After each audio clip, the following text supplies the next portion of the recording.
Well, hello everybody, and welcome back to G-Bear's Off-Grid Ways.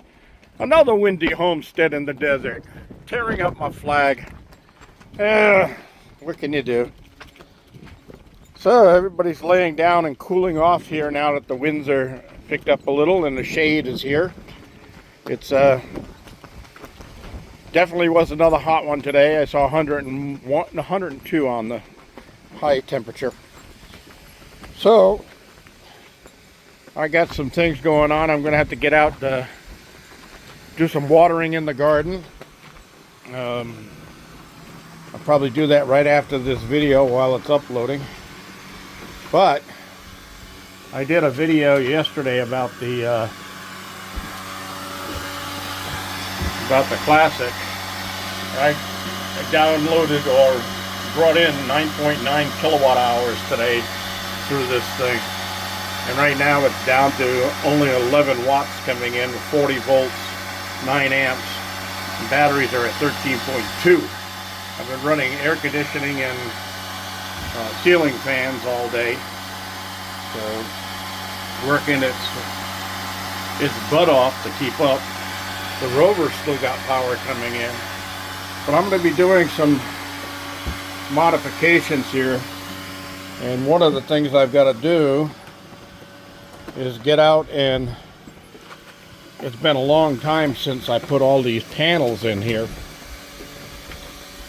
But these panels are doing their job. It's just a mixed potpourri of panels. And I want to do some modifications here for some upcoming tech that's going to happen around here. So this rack holds 600 watts of 100 watt panels. That one over there has 500 watts on it, but only 3 at the top that are like these, and then there's 200 watts of Harbor Freight 25 watt panels at the base of that. And I don't really want to use those anymore for anything more than maybe the garden house or the RV or something like that. But I want to get my solar panels, my solar arrays reestablished, because like right now the sun is still up. It's just getting ready to go down over there, but it's in the shade. These are all in the shade right now, so they're not doing anything. These are in partial sunlight, but they're not in the best of the sunlight. And they all look like they need cleaning. They're all coated with dust, so you have to get out here with my squeegee and a bucket of water and do some cleaning. And those are old 15 watt panels, and I'll be taking those off of here too, and sell them in a yard sale for a couple of bucks a piece. They're amorphous panels. They still produce electricity, but for modern day off-grid living, this is not the kind of stuff you want. You want something like these over here. These nice big panels here. And these are the ones that do the most good.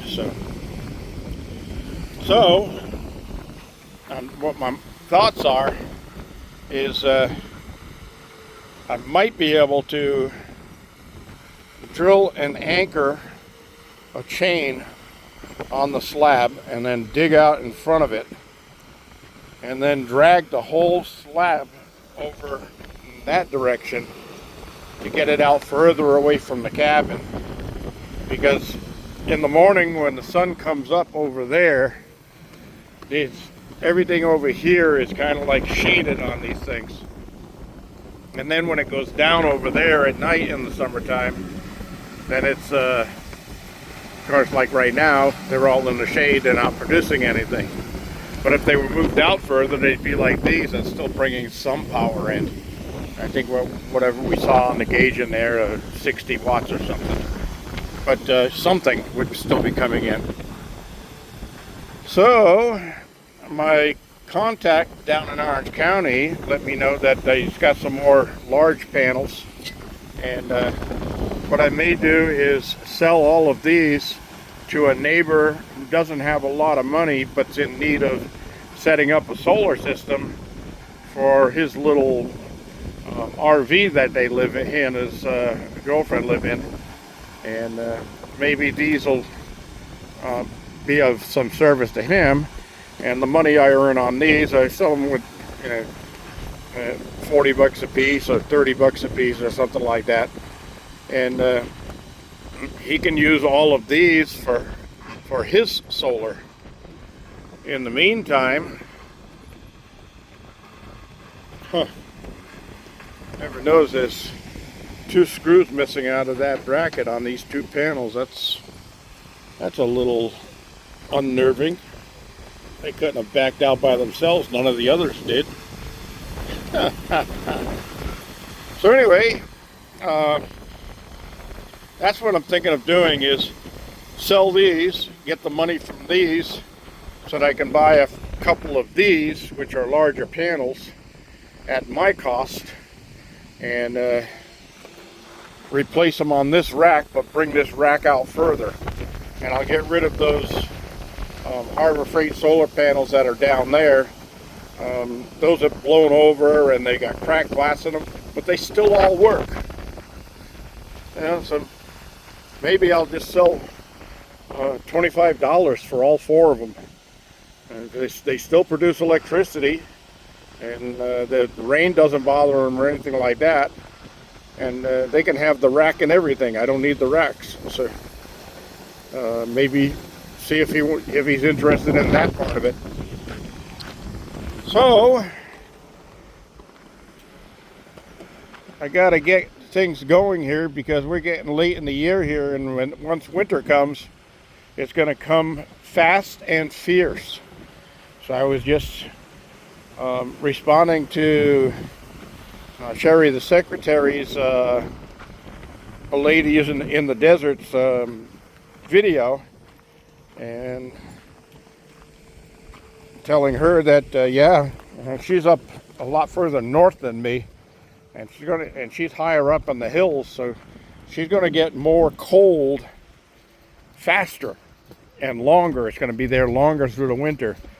And I was telling her, I don't know what you're gonna plan for using for heat, but she's living in a small RV, and those RVs, the walls on them are only about 1.5 inches thick.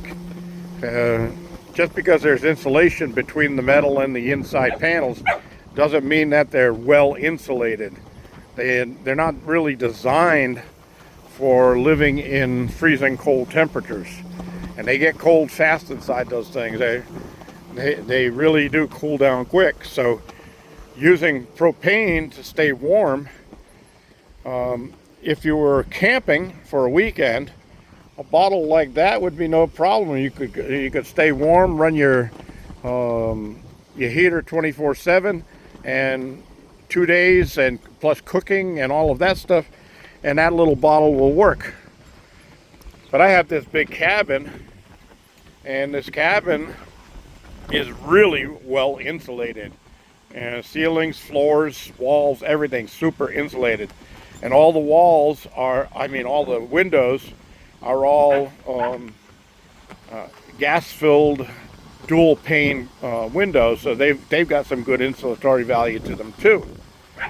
And I can tell you, on a cold winter here, in 2 months' time, it's nothing to go through 3 of the 100-pound bottles, which are twice the size of those.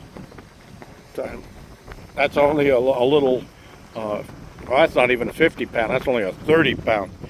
But the big 100-pound ones, we'll take a walk around and I'll show you what those look like. But yeah, you go through those in the winter time very quickly.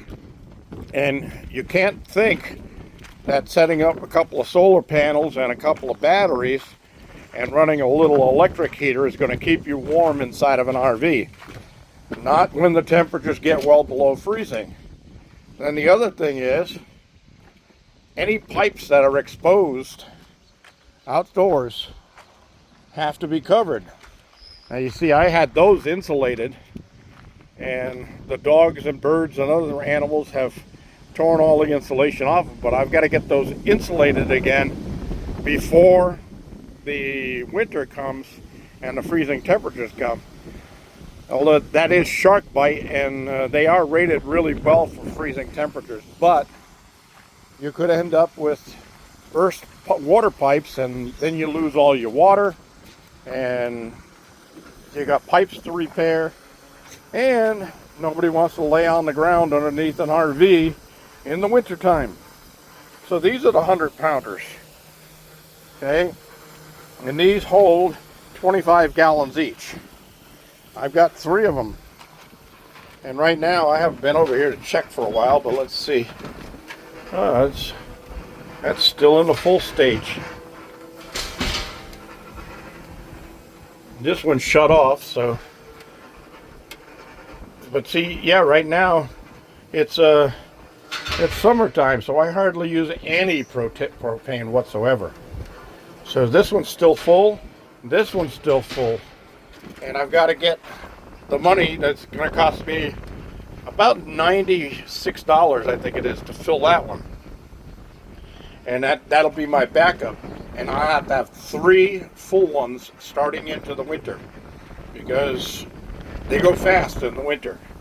Right now, I don't use the hot water heater. I take my showers in the afternoon. That big poly tank up there heats up the water just fine. And I can just use cold water, and it comes out lukewarm, and it's just perfect on a hot summer day.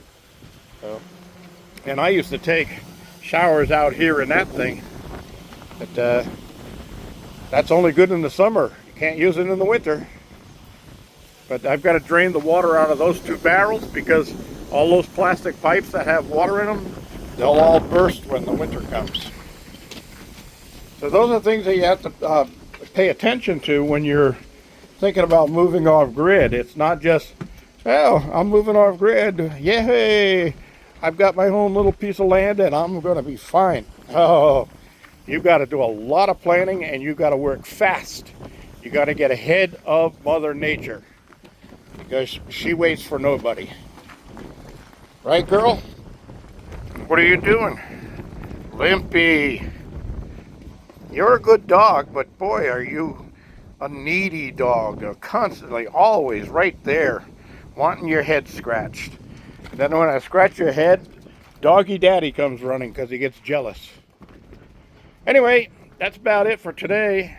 I got some real interesting stuff coming up that you guys are going to want to stick around for. So hit that like button, subscribe if you can, join a membership. I appreciate that a lot, because it helps me get along. And I just had another bunch of expenditures that just put me deeper in debt, and I'm hoping that sooner or later my military pension comes through and help me pay off some of these bills. Because I'm not a sleazebag who just says, well, let it default. No, I borrowed the money, I want to pay it back. So that's me. I want to thank y'all for joining me. I also want to do a real big thank you to a person named Walrick Hall. I don't know if that's a real name or just a screen name for his YouTube, but Warren Call, thank you very much for your help. What you did was above and beyond and outstanding, and the dogs are saying thank you too. So this is G Bear signing off.